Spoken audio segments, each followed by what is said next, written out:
Karibu ndugu msikilizaji, mtazamaji, ndugu katika Kristo, katika ibada ya siku hii ya leo, ambapo nitakupeleka moja kwa moja katika mahubiri yetu ya live. Unapoungana nami, karibu sana tuweze kujifundisha neno la Bwana siku hii ya leo. Lakini kabla ya neno lolote, nitakupa maombi. Baba, katika jina la Yesu Kristo, tunakutukuza, tunakuhimidi jina lako masaa haya la siri. Tunapenda kujifundisha neno lako. Ungana nasi kupitia Roho Mtakatifu kwa jina la Yesu Kristo tunaomba na kuamini. Amen. Na Mungu aweze kuwa pamoja nawe tunapoanza ibada hii ya siku hii ya leo. Kichwa ama mada kuu ya mahubiri ya leo ni matumaini yanapoisha ufanye nini? Matumaini yanapoisha, je, unaweza kufanya kitu gani? Tutaenda moja kwa moja katika neno la Bwana tuweze kujifundisha. Je, ikiwa matumaini yanaweza kuisha, je, tutakata tamaa? Je, tunaweza kujiua? Je, tukatize maisha yetu? Je, tutoroke nyumbani? Tutoroke katika ndoa? Tutoroke katika shule? Ama tufanye nini matumaini yanapoenda kuisha? Tunapoenda katika Biblia, kuna watu ambao walikata tamaa katika maisha yao, na wakaona ya kwamba kifo kimewakodolea macho na wakawa hawana la kufanya. Je, kuna watu zama zile za Biblia waliokata tamaa? Ndio. Enda pamoja nami katika kitabu cha Wakorintho wa pili, sura yake ya kwanza aya ya 8. Biblia inasema hivi, 2 Corinthians chapter 1 verse 8, maana ndugu hatupendi msijue habari ya dhiki ile iliyotupata katika Asia, ya kwamba tulilemewa mno kuliko nguvu zetu, hata tukakata tamaa ya kuishi. Huyu ni ndugu Paulo, anaongea akiwa na wenzake. Anasema ya kwamba tulipoenda katika miji ya Asia, yaani ile shida, ile dhiki iliyotupata ilikuwa ni kubwa sana kiasi ya kwamba tulikata hata tamaa ya kuishi. Unaweza kudhani ya kwamba labda wewe ndio wa kwanza kukata tamaa mpaka unajisikia hata kupoteza maisha yako, mpaka unajisikia hata labda unataka kufa ama kitu kingine kile. Wewe sio wa kwanza. Hata Paulo na wenzake, ninapoongea ni wenzake ni kina nani? Ninaongea juu ya watu wafuatao. Paulo akiwa ni mmoja wao ambao ndio mnenaji hasa, pamoja na Gayo, pamoja na Aristako, na Timotheo na Erasto ambao ndio walikuwa ni watu wa Makedonia. Walipoenda pale Asia, mji wa Makedonia, walikata tamaa. Ile shida waliopata, ile dhiki walipata ilikuwa ni kubwa mno kiasi ya kwamba hata walikuwa nakata tamaa ya kuishi. Wakaona, je, kama sisi ni tunatetea kazi ya Mungu, je, sisi tunaopigania Injili, kwa nini tunapata taabu kubwa ya namna hii? Hata wakawa nakata tamaa.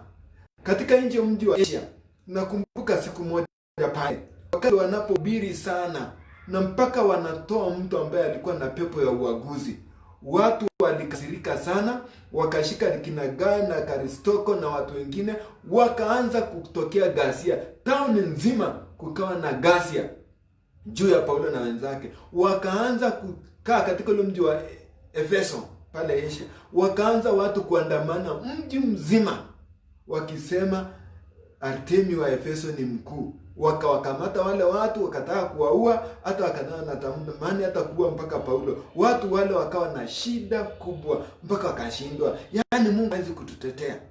Wakati huo Paulo na wenzake walikuwa wamekata tamaa mpaka wakasema leo hii hata heri kufa. Si hawa tu, kuna wengine waliokata tamaa mpaka wakatamani hata kukufa, kupoteza maisha yao. Sijui wengine walitamani kujinyonga ama nini. Acha tuende kwa Biblia. Kando na Paulo na Gayo, Aristako, Timotheo na Erasto, kuna watu wengine waliokata tamaa katika Biblia. Twende Agano la Kale. Nani aliyekata tamaa? Kitabu cha Wafalme wa kwanza, sura yake ya 19, aya ya 2 inasema, ndipo Yezebeli akampelekea Elia mjumbe kusema, Mungu wa miungu wanifanyie hivi na kuzidi, nisipokufanyia hivyo kesho panapo wakati huu, kama roho ya mojawapo wa hao manabii, ama ya mojawapo ya hao uliowaua. Nini kilifanyika hapa? Baada ya Elia kusema hakutanyesha, muda wa miaka 3 na miezi 6, Mungu akamtuma kwamba aende ajionyeshe kwa Ahabu. Na Elia alipoenda kujionyesha kwa Ahabu pale katika mlima wa Mount Carmel, kukawa lazima Mungu mwenyewe ajidhihirishe. Baada ya Elia kuomba na Mungu wake akajibu kwa moto, akaamua wale manabii wote 400 wa Baali, wa Yezebeli wauawe kwa upanga, asihepe hata mmoja, katika kijito Kidron. Wakauawa wote, hakuna aliyebaki. Ahabu akapeleka akidhani ya kwamba ni habari njema, lakini kwa Yezebeli haikuwa habari njema. Akapelekwa kwa ujumbe kwa mtu anayeitwa Elia, akamwambia kesho masaa kama haya nitakuua. Ikabidi Elia mwenyewe akimbie. Elia huyu alipoamua kukimbia, akaamua atakimbia moja kwa moja mpaka mahali atakapokuwa anajificha. Je, alikimbia vipi? Kitabu cha Wafalme wa kwanza, First Kings, Wafalme wa kwanza sura yake ya 19 aya ya 4. Biblia inasema kuhusu Elia, lakini yeye mwenyewe akaenda katika jangwa mwendo wa siku moja, akaketi chini ya mteremu, akaomba roho yake afe. Akasema, yatosha Bwana, niondoe roho yangu, kwa kuwa mimi si mwema kuliko baba zangu. Imagine huyu Elia ambaye alikuwa anafanya miujiza, moto umeshuka kutoka mbinguni, mvua haijanyesha miaka 3 na miezi 6. Sasa mvua imenyesha kwa ombi tu la Elia. Sasa anaambia Mungu, wacha nikufe. Yaani angelikuwa katika siku ya leo, labda angekunywa dawa, angesema acha ninywe dawa, hapana. Labda angesema acha ninyonge ama nikigongwe na gari nife mimi. Bwana wacha, imetosha. Anaambia Bwana, yatosha, niondoe roho yangu, yaani Mungu niue, sitaki kuishi tena. Anafukuzwa na Yezebeli, mtu aliyefanya miujiza mikubwa. Ikafika wakati alikata tamaa. Je, ndugu yangu, umewahi kata tamaa?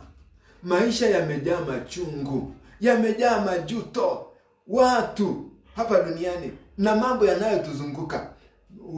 Mengi hayo yote, watu hao wote wanatufanya tuvunjike mioyo. Magonjwa yanakuja, ingine hata yaponi. Wakati mwingine hali ya uchumi inakuwa mbaya sana, mpaka unahisi nimefika mwisho wa tamaa. Wakati mwingine unakuwa na mchumba mzuri, boyfriend mzuri, girlfriend mzuri, anakukatisha tamaa, anakuvunja moyo, mpaka unasikia hakuna haja ya kuishi. Je, unapokosa tumaini jinsi hivyo, unafanya nini? Wengine wameolewa ndoa nzuri, waliolewa hata kwa harusi, wakaoa kwa harusi. Mke ulio naye, mume ulio naye amekuwa ni donda sugu, amekuwa ni ugonjwa unaokusumbua ndani ya roho, mpaka unasikia hakuna haja ya ndoa. Hata heri kurudi kwenu, heri hata kufukuza huyo mke, heri hata kupoteza maisha, usikae na mtu ulio naye. Je, unapokosa tumaini jinsi hiyo, hakuna haja, hata unaona hakuna haja ya kuishi. Je, unafanya nini? Unapofika mwisho, unapokata tamaa, unastahili ufanye nini? Paulo alipokuwa amekata tamaa, alipokuwa amefika mwisho na kaona ya kwamba hata yeye afe katika mji huo wa Asia, anatushauri ufanye nini? Usije ukafikiria labda kutoa maisha yako. Sikia ujumbe huu. Paulo hata kama alikuwa anasema ya kwamba alikuwa amefikia kabisa, amefika mwisho, kuna tumaini hapa. Anasema hivi, Warumi 7:24 na 25. Kitabu cha Warumi 7:24 inasema hivi na 25, ole wangu maskini mimi, ni nani atakaye niokoa na mwili huu wa mauti? Ijapokuwa natamani kufa, ijapokuwa nasikia nimefika mwisho, ole wangu, ni nani atakaye niokoa? Unapojaribu kwenda hata kuomba jirani yako, rafiki yako, wafanye kazi wenzako, naambia nikopeshe pesa kidogo, nisaidie pesa kidogo, hawawezi hata kupata nafasi hiyo. Je, matumaini yanapokwisha, kama Paulo anaposema mwili wake umefikia hali ya mauti, anafikia mahali amekosa matumaini kabisa, amefika mwisho, anauliza ni nani atakaye niokoa na mwili huu wa mauti? 25, Warumi 7:25 anasema namshukuru Mungu kwa Yesu Kristo Bwana wetu. Basi kama ni hivyo, mimi mwenyewe kwa akili yangu naitumikia sheria ya Mungu, bali katika mwili wangu sheria ya dhambi. Baada ya dhambi kumkaba, baada ya mambo mengi kumkaba Paulo, anasema ni nani atakaye niokoa na mwili huu wa mauti? Yaani ninapofika mwisho, ninaposikia hata heri nikufe, ninaposikia maisha yangu yamefika mwisho, nimekwazwa, nimechukiwa, sipendwi na mtu yeyote, hata aliyekuwa ananipenda amenivunja moyo. Unaposikia umekufa moyo kama Paulo, unapolia, ni nani atakaye niokoa na mwili huu wa mauti? Paulo anasema hivi, namshukuru Mungu kuna mtu anaitwa Yesu Kristo anayekuja wakati unapofika mwisho. Tunaambiwa kwamba usije ukakimbilia mashetani. Wakati mwingine unasikia ni uchumi umekuwa mbaya, unasikia kabisa maisha yamekuwa mbaya, na kuna watu wanakushauri ya kwamba heri uingie upate pesa kwa washetani, na kushauri hivi. Usiende kwa shetani. Paulo anasema namshukuru Mungu Baba wetu katika Yesu Kristo. Walawi 19 mstari wa 31 inasema, msiwaendee wenye pepo wala wachawi msifuate. Labda kuna ugonjwa umekusumbua, mpaka kuna watu wanakuambia kwamba labda ni kurogwa, njoo nikupeleke mahali uaguliwe, utolewe uchawi, njoo mahali upatiwe kidawa. Kuna yule anayekuonea biashara yako imesambaratika, macho ya watu wamekuingilia, kuja nikupeleke mahali biashara yako imarike. Labda umefutwa kazi, labda hata kabisa umepata barua, mtu anakuambia kwamba hiyo umeendewa chini kwa chini, njoo nikupeleke kwa mtu ambaye anakuonyesha vitu ambavyo utarejeshewa kazi yako. Njoo nikupeleke mahali ambapo utapata pesa. Usiendewe wachawi, usiendewe wenye pepo, usiende kwa mashetani. Maana Bwana anasema usiwaendee hawa kutii unajisi kwao, mimi ndimi Bwana Mungu wenu. Kama Mungu ndio Bwana Mungu wetu, tufanye nini tunapokata tamaa? Itabidi tuende mifano miwili tuone waliokata tamaa mpaka mwisho walifanya nini, ili na sisi kabla ya kujitoa uhai, kabla ya kuendea waganga, kabla ya kuendea wachawi, tujue tunakimbilia nani. Mtu wa kwanza, mfano wa kwanza, tutaenda kwa Elia. Elia huyu ambaye tumenena juu yake. Elia anatuambia kwamba katika kitabu cha Wafalme sura ya 17 aya yake ya 2 mpaka 4. Wafalme wa pili 17 aya ya 2 mpaka 4 inasema, neno la Bwana likamjia, naongea juu ya Elia. Neno la Bwana likamjia kusema, ondoka hapa ugeuke uende mpaka mashariki, ujifiche katika kijito cha Kerithi kinachokabili Yordani. Itakuwa utakunywa maji ya ile kijito, nami nimewaamuru kunguru wakulishe huko. Baada ya Elia kumwambia Ahabu, hakutanyesha muda wa miaka 3 na miezi 6 mpaka nitakapotoa neno langu.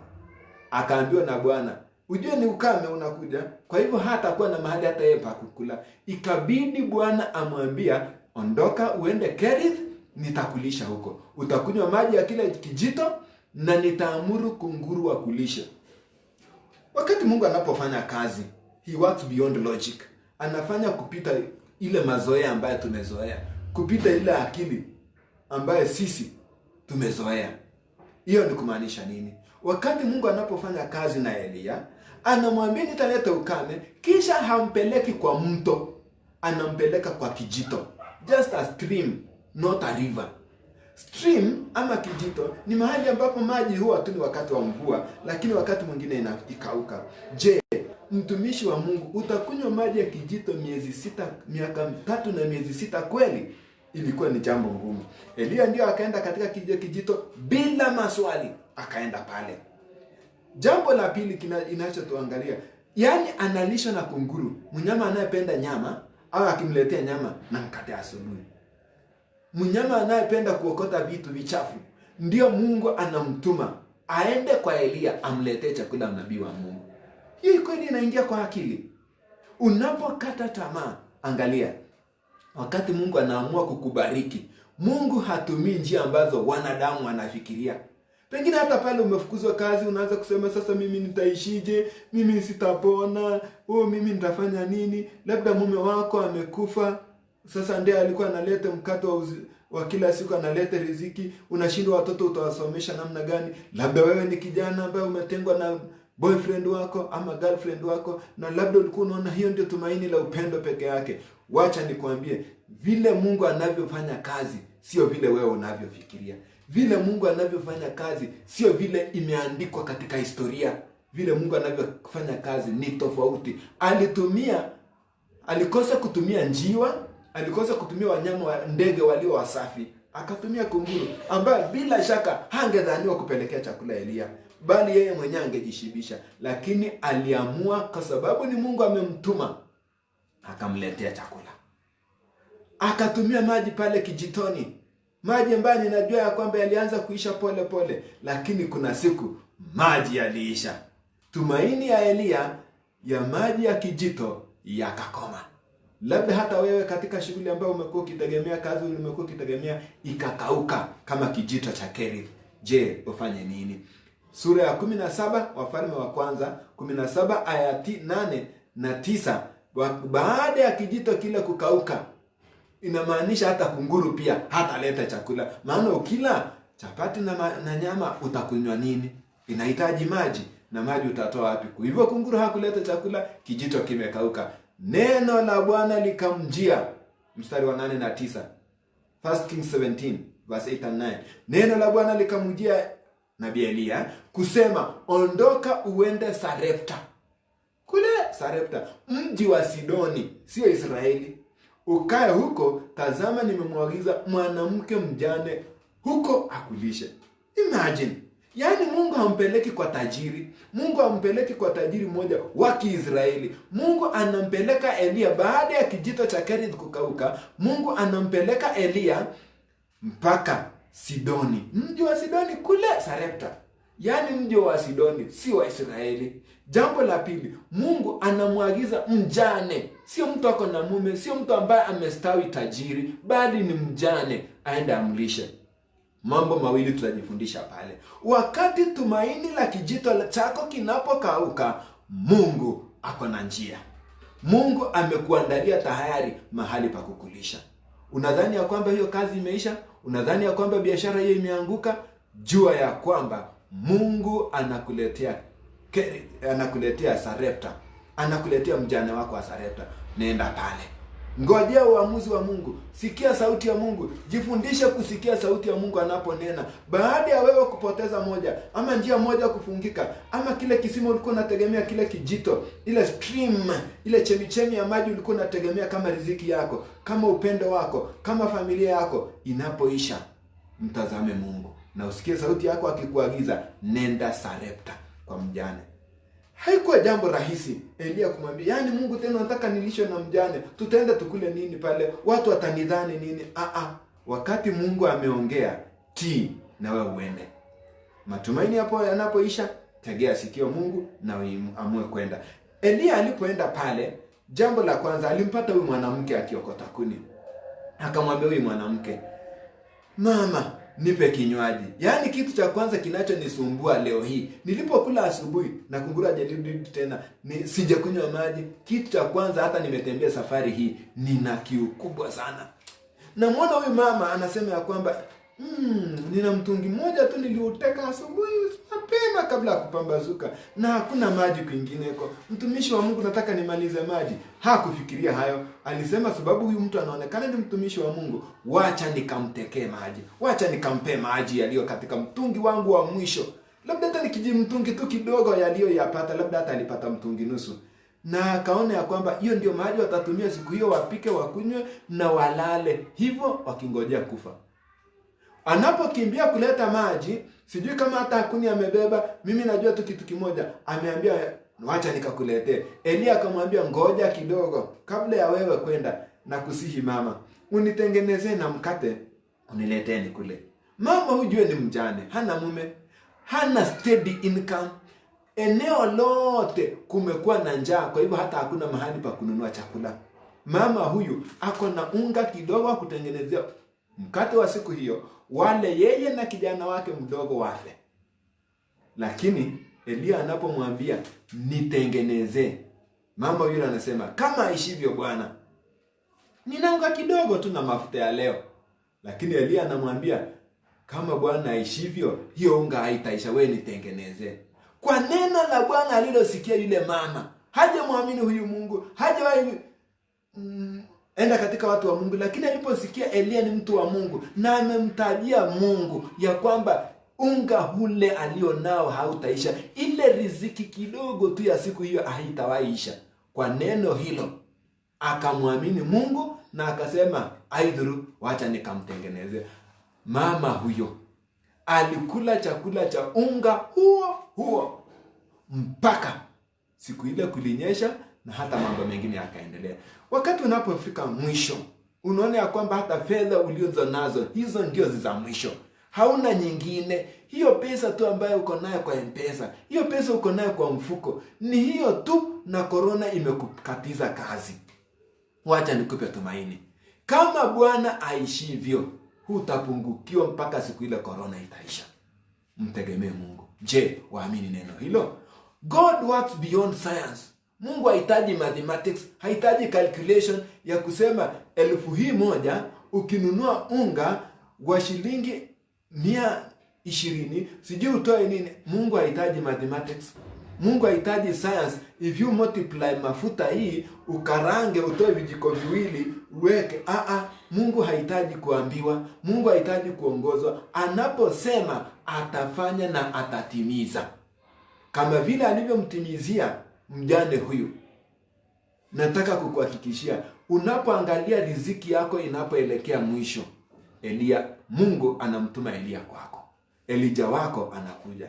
Kama wewe ni Elia na umefika mwisho, kijito kile cha Kerith kimekauka na kunguru wamekoma kukuletea chakula, na umeona hakuna matumaini popote, ngoja kidogo. Mungu amekuandalia baraka. Kama kazi hiyo imefungika, Mungu ameshaandaa. Si ataandaa, Mungu amekwisha kuandaa baraka zako mbele. Sikia sauti ya Mungu, ifuate na utaenda pale pale. Wakati unaposikia kwamba hakuna njia, hakuna vile unavyofika, Mungu anaweza kuleta njia kwa njia usiyotarajia. Usije ukakalculate tu kwamba lazima Mungu alete kwa vile ambavyo umekuwa ukiona analetea watu baraka. Don't underestimate God's power. Usifikirie Mungu atatumia njia ile ambaye amekuwa akitumia kila siku. Kitabu cha Wafalme wa kwanza sura ya 18 aya ya kwanza inasema hivi: ikawa baada ya siku nyingi, neno la Bwana likamjia Elia katika mwaka wa 3 kusema, enenda ukajionyeshe kwa Ahabu, nami nitaleta mvua. Yaani kwa muda wa miaka 3 wamekula kaunga kamoja na huyo mjane. Kwa muda wa miaka 3, inaelekea na miezi 6 sasa, wamekuwa wakikunywa maji ya huyo mtungi moja na mafuta ya kale kachupa kadogo. Wengine wanasema labda ilikuwa Elianto ya lita 5. Ilikuwa ni kachupa kadogo ya mafuta yaliyokuwa mabaki pale chini kidogo, ambaye mwanamke wa Sarepta angekula yeye na kijana peke yake kwa mlo mmoja, lakini alikula yeye na kijana wake na mtumishi wa Mungu Elia kwa muda wa miaka 3. Baada ya neno la Bwana kumwambia enda ujionyeshe, akaenda akajionyesha kwa Ahab, akafanya miujiza, manabii wa Baal wakauawa wote, mvua ikanyesha. Lakini kitu kilichobaki ni hili. Wafalme wa kwanza 19 aya ya kwanza. Basi Ahabu akamwambia Yezebeli kwa habari ya mambo yote aliyofanya Elia na jinsi alivyoua manabii wote kwa upanga. Yaani, unaniletea habari nzuri, ndio kumenyesha, ndio Mungu wa Elia ameshinda, lakini mbona mliwaua manabii wangu? Yezebeli akakasirika, akaamua kumuua Elia. Elia huyo ambaye Mungu amekuwa akimsaidia. Wewe ambaye Mungu amekuwa akikusaidia, umepata kazi nzuri, umepata mchumba, umeolewa vizuri, lakini ukapoteza mpendwa wako. Lakini mpendwa wako akakuwa criminal, akaanza kuleta ujeuri, akaanza kukuletea shida katika familia. Labda hata wazazi wako wakaanza kutaka kukutekeleza. Na umefaulu vizuri, maisha yamekuwa mazuri hapo nyuma. Sasa kuna kitu kinachokukusumbua. Kuna ugonjwa ambao unataka kukuangamiza. Kuna Jezebel anayefuatia maisha yako, mpaka unasikia umekata tamaa hata ya kuishi. Huyu Jezebel hata unafikia mwisho. 19 aya yake ya 4, kitabu cha Wafalme wa kwanza 19 verse 4. Lakini yeye Elia mwenyewe akaenda katika jangwa mwendo wa siku 3, akaenda akaketi chini ya mteremo, akaomba roho yake afe. Imagine, alifika mwisho, lakini Mungu alimwambia inuka Elia, akamlisha mlo mara 2, akamwambia nenda, nimekutuma. Mungu akamfanya Elia, akamchagua Elisha, na Elia ilifika wakati hata ile kifo alikuwa anaomba hakuwahi ona, hakuwahi zikwa, hakuwahi fariki. Elia akapelekwa na Mungu mpaka mbinguni akiwa hai hivi ninavyokukodolea macho. Elia akamwona Mungu. Mfano wa pili aliyekata tamaa, niruhusu nisome tu mfululizo kitabu cha Luka 7 aya yake ya 11 mpaka 14. Inasema hivi: baadaye kidogo alikwenda mpaka mji mmoja unaoitwa Naini. Huyu ni Yesu sasa. Na wanafunzi wake walifuatana naye pamoja na mkutano mkubwa. Na alipokaribia lango la mji wa Naini, hapo palikuwa na maiti anachukuliwa nje. Ni mwana pekee wa mama ambaye ni mjane. Na watu wa mji wengi walikuwa pamoja naye, yani waombolezaji, familia na waombolezaji.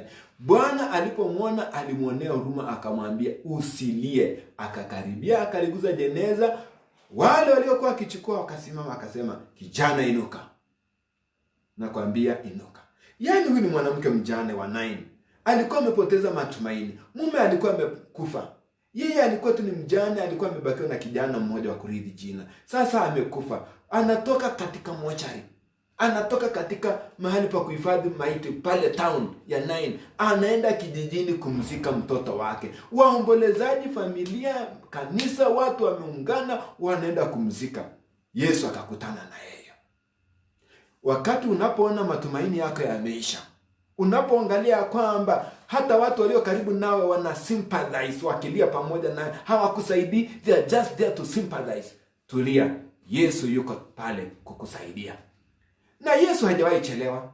Unaweza dhani ya kwamba Yesu alikuwa amechelewa.